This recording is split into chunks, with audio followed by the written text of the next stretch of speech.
सभी को जय जैनेन्द्र। भक्तामृत स्तोत्र के इस क्रम में अभी तक हम क्रमशः 18 श्लोकों का अध्ययन पूर्ण कर चुके हैं। आज हम 19वें नंबर के श्लोक का उच्चारण एवं इसका भावार्थ देखेंगे। तो सर्वप्रथम इसका उच्चारण करते हैं।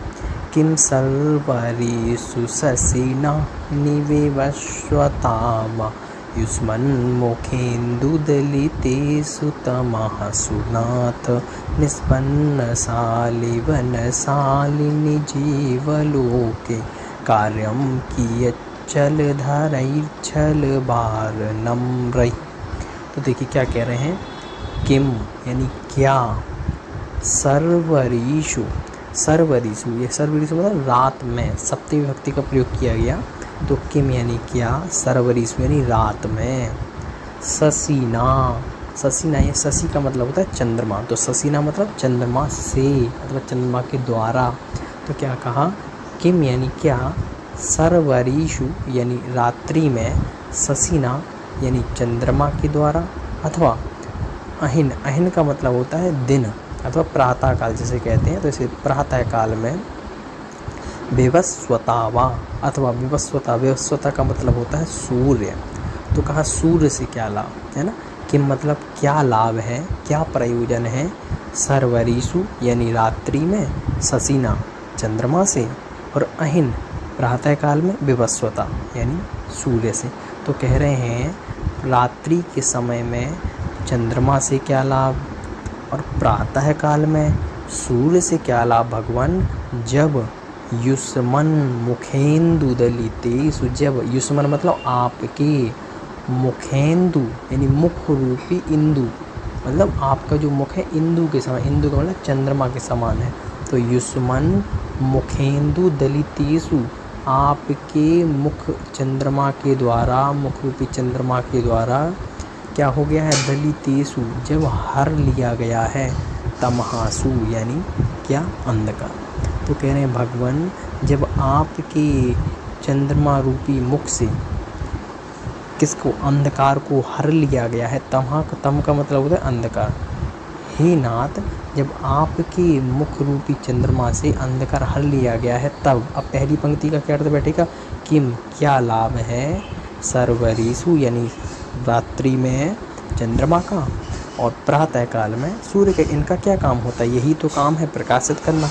तो कह रहे हैं भगवान जब आपकी मुख चंद्रमा रूपी मुख से, जब आपकी मुख से तमहा यानी अंधकार हर लिया गया है तब सर्वरीषु यानी रात्रि में, शशिना चंद्रमा से, और अहन, अहन का मतलब होता है प्रातः काल में विवस्वता यानी सूर्य से क्या लाभ, अर्थात कोई लाभ नहीं। जब आपने ही अंधकार को हर लिया है तब दिन में सूर्य का और रात्रि में चंद्रमा की हमें कोई आवश्यकता नहीं, ऐसा कह रहे हैं। अब एक उदाहरण दे रहे हैं, कह रहे हैं निष्पन्न शालिवन शालिनी जीवलोके।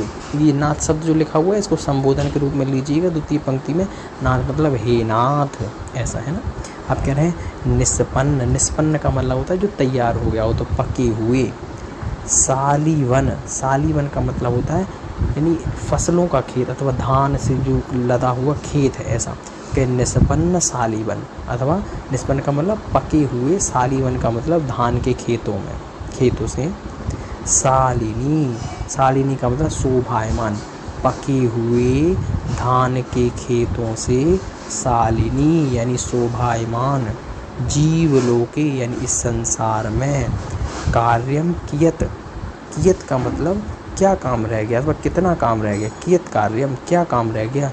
जलधरई, जलभारनम्रई, जलधरई का मतलब जल को धारण करने वाला मेघ, और जलभारनम्रई जल के भार से क्या हो चुका है, जो नम्र हो चुका है। क्योंकि मेघों में जल आता है तो वो कैसा नम्र हो जाता है और गिरने के लिए बिल्कुल आकुल व्याकुल होता है। तो ऐसे ही कह रहे हैं भगवान जब निष्पन्न शालिवन शालिनी जीवलोके, जब इस संसार में धान के खेतों से वह जो पूरा खेत है वो कैसा हो चुका है, उन कैसा हो गया, शोभायमान हो रहा है।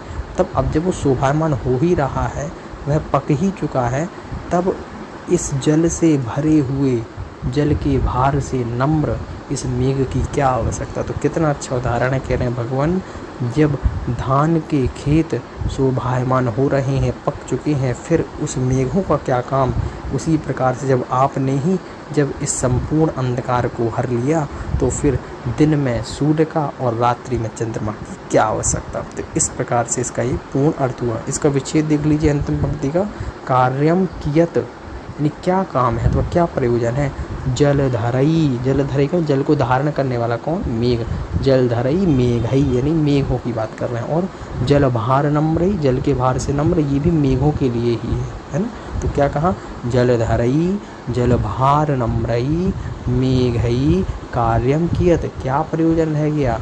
यदा निष्पन्न शालिवन शालिनी जीवलोके यानी जीवलोके संसारे, निष्पन्न शालिवन शालिनी यानी निष्पन्न यानी पके हुए, शालिवन यानी धान के खेतों में, शालिनी यानी जो बिल्कुल क्या हो रहा है, शोभायमान हो रहे हैं उस जीवलोक में, क्या प्रयोजन फिर मेघों का। तो इस प्रकार से इसका अर्थ हुआ। इसका भावार्थ भी देखिए, हे नाथ, ज्यों फसलों के पक जाने पर बादलों की बरसने से क्या लाभ, त्यों ही आपके मुख चंद्र द्वारा अंधकार हल लेने पर सूर्य और चंद्रमा से क्या लाभ, कुछ भी नहीं। तो इस प्रकार इसका ये पूर्ण अर्थ हुआ। सभी को जय जिनेंद्र।